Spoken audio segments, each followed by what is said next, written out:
یہ کہانی ہے ایک گزرے وقت کی جب اقتدار پر قابض تھا ایک یزید کے پاس ہر طاقت تھی، فوج، عدالت، ادارے سب اس کے قبضے میں تھے، اور اس کے ارد گرد تھے کچھ عجیب مگر بد کردار۔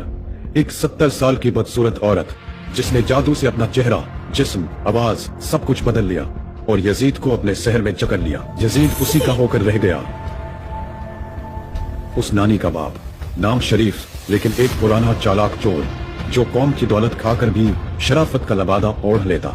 پھر تھا بلو رانی، چہرہ مرد کا لیکن حرکتیں، ناچ گانا، اداکاری سب کسی طوائف سے بڑھ کر۔ فوج کے جرنیل اسی کے دیوانے بن چکے تھے۔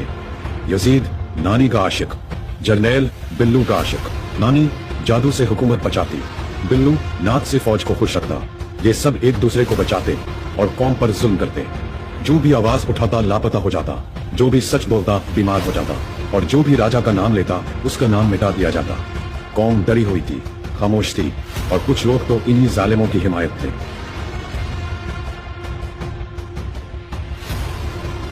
پھر آیا راجا، نہ خاندانی سیاستدان، نہ فوجی جرنیل، بس ایک سچا، اصولوں پر کھڑا شخص جس کا دل صرف قوم کے لیے دھڑکتا تھا۔ راجا نے یزید کے خلاف آواز اٹھائی، سچ بولا، شعور دیا اور خود میدان میں اتر آیا۔ لیکن راجا کے ساتھی یا تو ڈر گئے یا دشمن سے جا ملے۔